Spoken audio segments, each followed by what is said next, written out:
Welcome back, adventure people. Today I have a few quick tips and tricks for you regarding food. I'm sure I don't have to tell you, when you're hoofing it down the trail, you burn a ton of calories. And if you don't replace those calories, the miles start to feel very long and you don't make very much progress on your adventure. So the trail food we bring with us becomes vitally important, and it has to fulfill a few key criteria. It has to be not only lightweight and packable and portable, but it also needs to be healthy and nutrient dense so it resupplies our muscles with the fuel they need to carry us to new destinations and new heights and new sights. So I brought with me 5 of my favorite high energy, high density trail foods that really pack a punch. So let's take a look at each one. First on the list are Triscuits. As I'm sure you know, these are almost all whole wheat, so they have a lot of complex carbohydrates and fiber. They also have a lot of salt, and if you get the olive oil version, they actually have a fair amount of fat as well. So these pack quite the punch when it comes to energy and macronutrient profile. In fact, the nutrition of these Triscuits compare very favorably with your typical Snickers bar. These Triscuits have 120 calories per 28 gram serving, which gives you about 4.3 calories per gram, whereas the Snickers bar has 250 calories per 54 gram bar, which gives you about 4.7 calories per gram. But not all calories are created equal. The Triscuits are almost all complex carbohydrates and fiber, which help you to feel full, but also give you that slow burn of energy, which helps you move down the trail for mile after mile. Whereas the Snickers bar is almost all simple sugar and thus doesn't give you sustained energy. In fact, these burn off very quickly when compared to the complex carbs in these Triscuits. Not only do these taste great, they're nice and salty, but they mix very well with things as well. They're also lightweight and very portable. After a few days in the backpack, they do start to crumble a little bit, but I'm always amazed after even 5-7 days on the trail, I still tend to have whole crackers. I'm gonna go ahead and eat this Snickers bar. I just can't resist.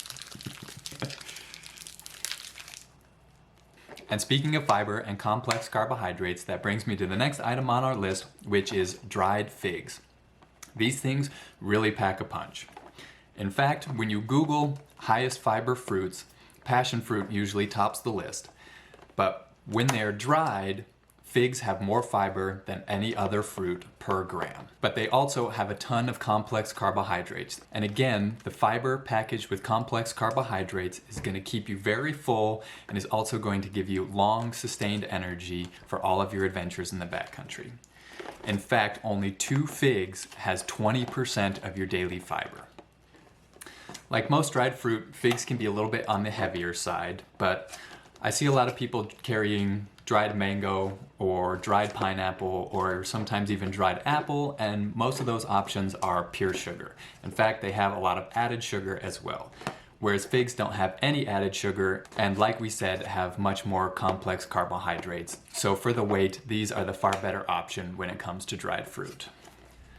Up until this point, we've mostly talked about carbohydrates, but there's a certain point on long trail days that you just can't pack enough carbohydrates in your mouth to keep up with your calorie demands, especially when it's cold outside and your body has to burn even more calories to keep yourself warm. When that is the case, you have to turn from carbohydrates to fat. So the next 3 things on our list are going to be very high in fat content, starting with nuts.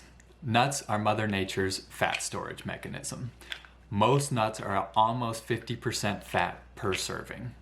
I have cashews here mostly because they're my favorite, but they're actually the nuts with some of the lowest fat content.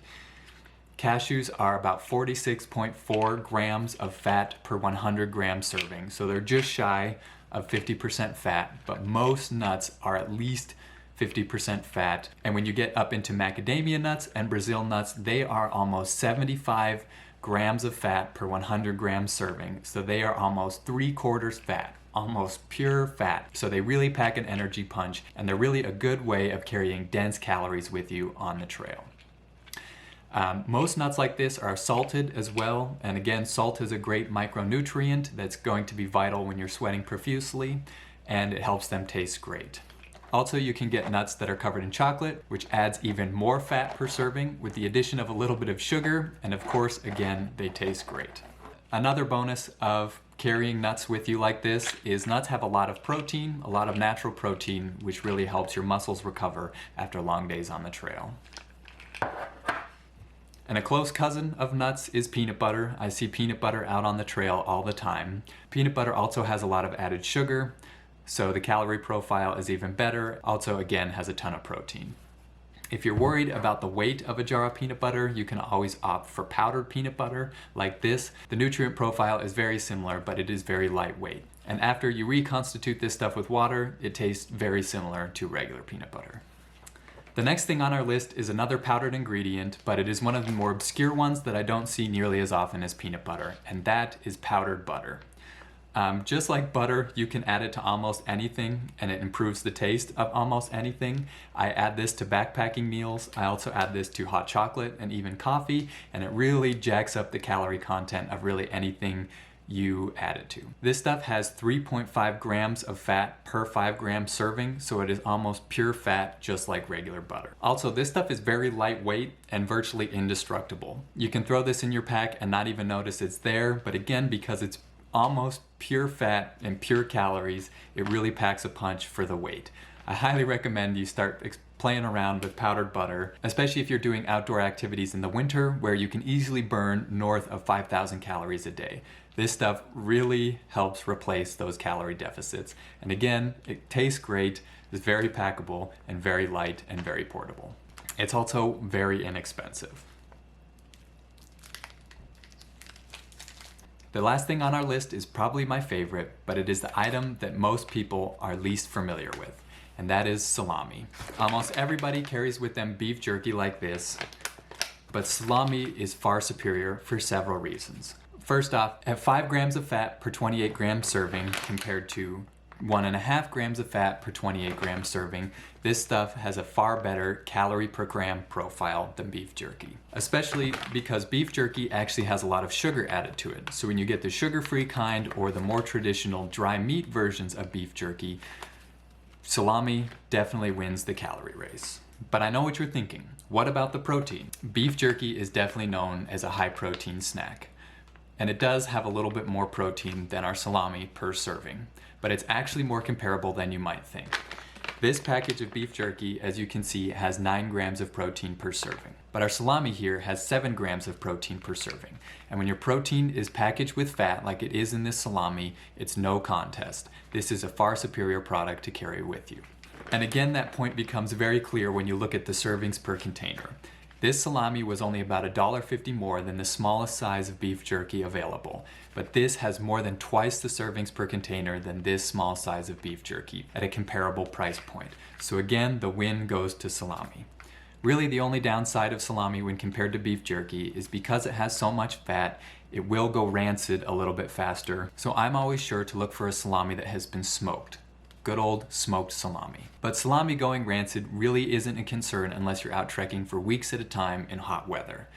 And the last point I'll make about salami is I think it tastes much better. You can also cook salami or fry salami, which makes it taste outstanding. I've never really tried, but I don't think fried beef jerky would taste very good.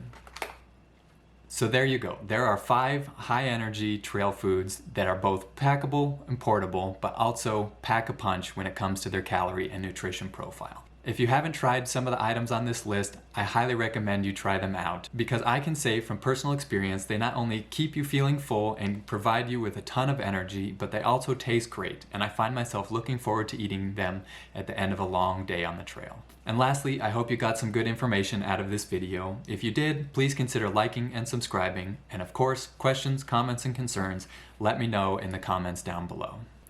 Gotta finish my Snickers bar too.